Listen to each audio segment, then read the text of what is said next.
Ya, Assalamualaikum warahmatullahi wabarakatuh.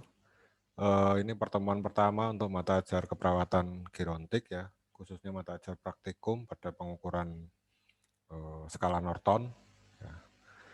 Yang mana dalam pengukuran skala Norton ini sebenarnya adalah template penyerta ataupun prosedur penyerta di dalam pengelolaan asuhan keperawatan gerontik ya.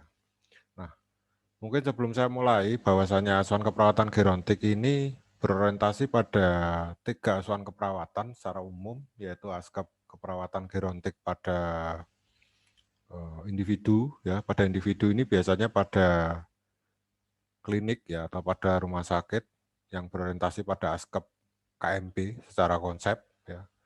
Kemudian yang kedua adalah pada ASKAP keperawatan gerontik pada keluarga, yang berorientasi pada konsep ASKAP keluarga, baik mulai dari pengkajian ataupun penata laksanaan. Kemudian yang ketiga adalah berorientasi pada asuhan keperawatan kelompok khusus. Ya, kelompok khusus ini ya berarti kelompok khusus keperawatan gerontik di dalam konsep asuhan keperawatan komunitas. Ya, asuhan keperawatan komunitas. Meskipun di 3 keperawatan sekarang sudah tidak ada keperawatan komunitas, tapi mungkin perlu saya sedikit sampaikan tentang prolog pada asuhan keperawatan gerontik ya. Nah, 3 lingkup itulah yang sekiranya mahasiswa memahami bahwasanya pengkajian ini itu tujuannya adalah untuk memfasilitasi dalam proses pengkajian pada data-data asuhan keperawatan, khususnya adalah asuhan keperawatan gerontik. Nah, dari 3 lingkup tadi yang dilakukan oleh mahasiswa, khususnya mahasiswa di 3 keperawatan adalah pada asuhan keperawatan individu dan asuhan keperawatan kelompok khusus lansia. Kenapa saya sampaikan seperti itu? Karena nanti mahasiswa di 3 keperawatan itu prakteknya adalah praktek gerontik yang dalam hal ini mungkin paliatif juga bisa masuk ya di dalam praktek gerontik, serta prakteknya pada praktek kelompok ya dan keluarga ya. Jadi kalau ada keluarga yang pasiennya adalah pasien lansia ya berarti kita tetap wajib ya melampirkan atau menyertakan pengkajian skala Norton. Atau pada kelompok khusus juga kita tetap wajib melampirkan pada pengkajian skala Norton. Nah, kenapa skala Norton ini diberikan? Nah, skala Norton itu sendiri fungsinya adalah untuk mengukur risiko dekubitus pada lansia. Nah, kita tahu bahwa lansia terkait dengan proses aging, ya, proses penuaan, itu tentunya secara fisiologis, ya, bahwa lansia itu pasti mengalami penurunan fungsi pada seluruh organ, ya. Penurunan fungsi seluruh organ tersebut tentunya juga akan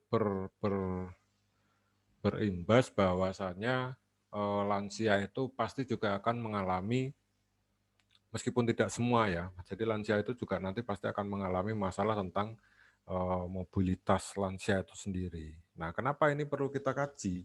Karena terkait dari hasil pengkajian inilah yang dijadikan dasar atau dijadikan acuan untuk melakukan sebuah implementasi keperawatan berdasarkan intervensi yang kita tentukan dari diagnosa keperawatan yang menjadi sebuah prioritas pada penata laksanaan asuhan keperawatan ya. Sehingga dengan hasil skala atau skor Norton ini kita dapat menentukan tindakannya. Misalkan ini lansia pada rematik misalkan. Lansia yang menderita rheumatoid arthritis. Nah, lansia yang menderita rheumatoid arthritis ini salah satu implementasinya sebagai contoh adalah senam rematik misalkan. Nah, apakah senam rematik ini masih bisa kita berikan kepada pasien kita yang notabene bahwa hasil pemeriksaan skor Norton ternyata berisiko pada dekubitus ya, atau mengalami gangguan secara mobilitas secara keseluruhan. Ya, berarti kita tidak bisa memberikan implementasi tersebut. Artinya apa? Kita bisa memberikan implementasi lain yang tetap berorientasi atau tetap mempertimbangkan kondisi mobilitas lansia. Dalam hal ini adalah lansia-lansia yang masih bisa melakukan ya Kalau pengkajian skala Nortonnya baik ya berarti kita masih bisa memberikan misalkan senam rematik. Tapi kalau hasil skala Nortonnya tidak memungkinkan ya kita mencari implementasi lain yang presentatif untuk tindakan keperawatan pada pasien kita atau pada lansia.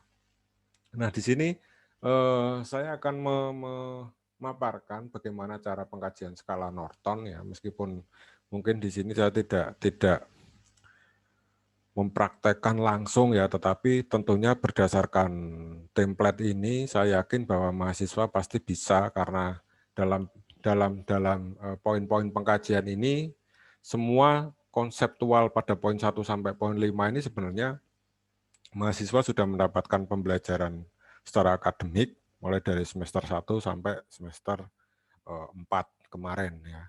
Jadi poin-poin di sini hanya menyesuaikan yang mungkin secara proporsi kita hanya menentukan dari hasil pengkajian yang kita lakukan.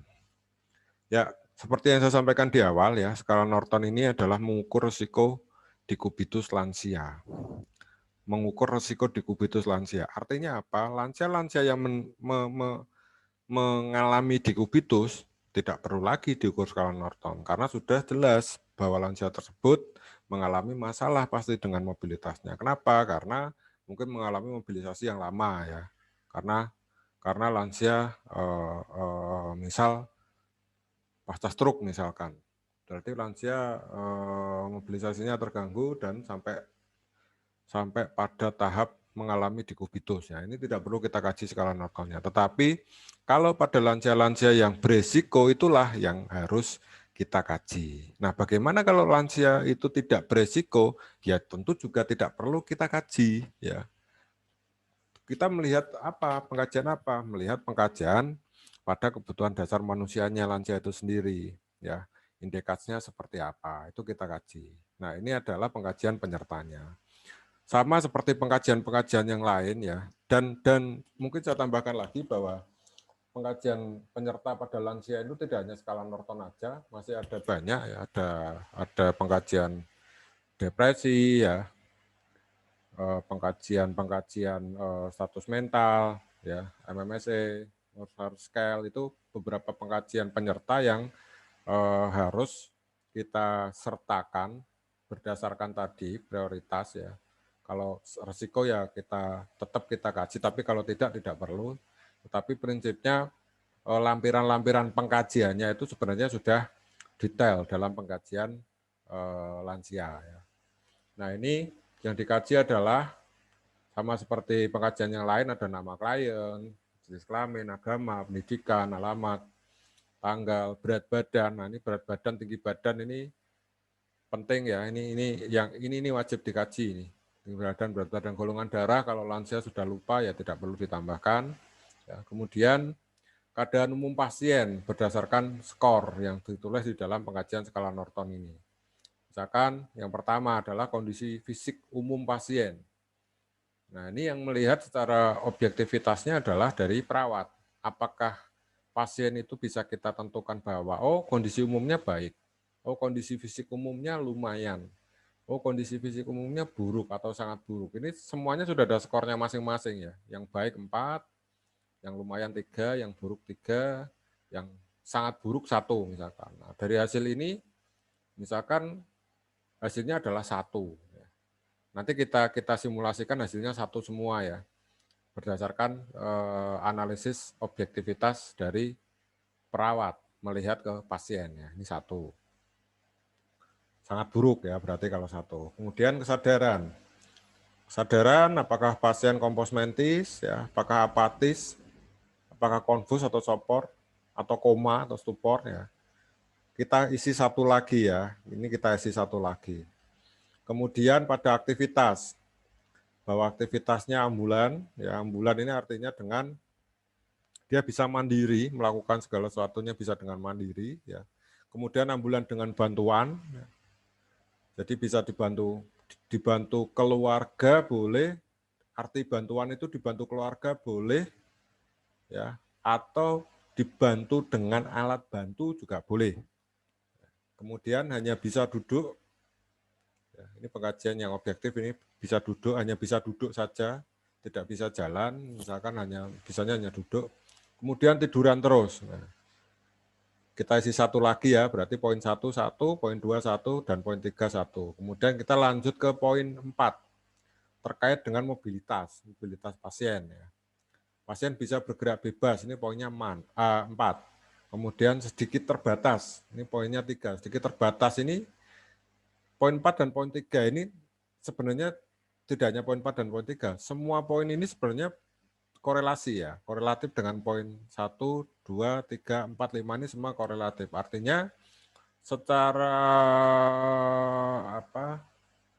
rasional ya, secara rasional ketika kalian menulis di sini kondisi fisik umumnya adalah baik, ya pasti di sini akan mengikuti 2, 3, 4 akan mengikuti ya. Kita lanjutkan ya. Yang keempat, mobilitas. Mobilitas bergerak bebas ini 4. Sedikit terbatas 3. Ya, sangat terbatas 2. Tidak bisa bergerak 1. Ya, oke, kita isi 1 semua ya. Kemudian inkontinensia. Apakah ada kendala inkontinensia pada lansia? Oh, ternyata tidak ada. Berarti kalau tidak ada berarti 4.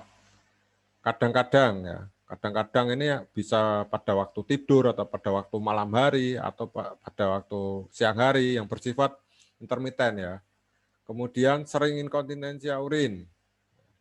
Sering ini 2. Kemudian inkontinensia alvi dan urin ini 1. Oke, kita isi 1 semua ya. Inkontinensia alvi dan urin ini artinya adalah dia mengalami gangguan penuh ya. Kita isi 1 semua. Poin 1, 2, 3, 4, 5. Ini berarti poinnya adalah 5. Nah, ini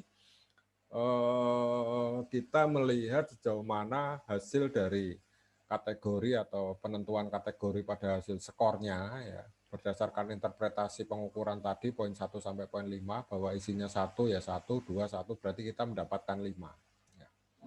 Tapi tidak mungkin ya ada yang lansia 5.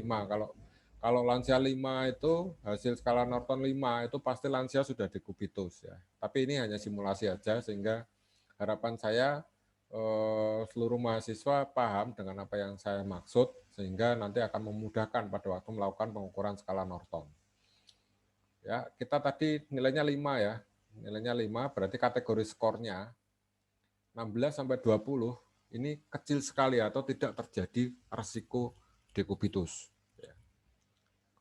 Kemudian 12-15, rentang 12-15 setelah dijumlah dari poin 1 sampai dengan 5, kemungkinan kecil terjadi resiko dekubitus. Kemungkinan kecil ini artinya seperti yang saya sampaikan di awal bahwasannya pengkajian Norton ini fungsinya adalah untuk melihat resiko dekubitus lansia ya. Kalau 12-5 kemungkinan kecil terjadi resiko ya berarti kita nanti di dalam penata laksanaannya pun akan memprioritaskan rentang 12-15 ini menjadi sebuah prioritas di dalam penata laksanaan implementasi pada asuhan keperawatan. Kemudian kurang dari 12 besar terjadinya risiko dekubitus. Nah, kalau simulasi kita tadi adalah 1 sampai 5 ya berarti masuknya dalam kategori kurang dari 12. Ini nanti mahasiswa atau perawat menuliskan hasil di sini dari hasil pengkajian skala Norton pada poin 1 sampai 5 mulai dari kondisi fisik, 1 kesadaran, 1 aktivitas, 1 mobilitas, 1 inkontinensia juga 1 dengan poin jumlah total 5 dalam kurung kurang dari 12 lansia pada siapa ini, tuan siapa atau nyonya siapa mengalami besar terjadinya resiko dekubitus ya. Nah, dengan adanya hasil itu kembali lagi kita rujukannya pada implementasi ya dari hasil itu. Artinya implementasi yang kita berikan harus menyesuaikan dengan hasil pengukuran pada skala Norton yang sudah kita lakukan. Menurut saya ya ini sangat jelas ya. Artinya apa yang sudah tertuang dalam template ini saya rasa mahasiswa sangat mudah untuk menentukan dari hasil pengukuran karena poin-poin baik dari poin 1 sampai dengan 5 ini menurut saya sudah sangat spesifik ya dan sangat jelas. Nah, ini pun nanti teman-teman untuk keperawatan gerontik khususnya pada pengukuran skala Norton yang bertujuan untuk mengurangi atau untuk mengukur risiko dikubutus lansia mungkin bisa dipraktekkan pada lansia di sekitar rumah atau di sekitar kos ya, yang sekiranya sekaligus kalian mempraktekkan idep-idep ya. Idep-idep itu artinya adalah ya hitung-hitung latihan komunikasi pada pasien bisa langsung dipraktekkan ya ini. Nanti ditentukan, hasilnya disampaikan. Seperti biasa dalam setiap prosedur itu mahasiswa menyampaikan kriteria hasil ya yang dituangkan di sini. Ini tetap disampaikan ke pasien meskipun kalian secara dokumentasi menuliskan hasil pada template pengkajian skala Norton. Ya mungkin itu sedikit konsep tentang konsep pada skala Norton ya, yang nanti harapan saya dengan pembelajaran ini pada waktu pengelolaan askep keperawatan gerontik, baik dalam lingkup individu, keluarga, ataupun kelompok khusus ya. Kelompok khusus ini artinya bahwa nanti kalian S1 pasti juga ada komunitas dan ada kelompok khusus dan di nurse ya. Karena ini juga dipakai mahasiswa S1 juga selain mahasiswa D3, bahkan mahasiswa S2 pun masih juga pakai pengkajian skala Norton di dalam pengelolaan asuhan keperawatan, khususnya pada asuhan keperawatan gerontik atau lansia. Ya, mungkin itu kurang lebihnya saya mohon maaf kalau ada yang mungkin mau diklarifikasi atau yang mau ditanyakan bisa langsung chat ke WA saya atau mungkin dibuatkan forum pada grup diskusi ya atau melalui Shato ya. Mungkin itu kurang lebihnya mohon maaf. Terima kasih. Tetap jaga kesehatan, tetap jalankan protokol kesehatan. Salam sehat untuk kita semua. Saya akhiri. Wassalamualaikum warahmatullahi wabarakatuh.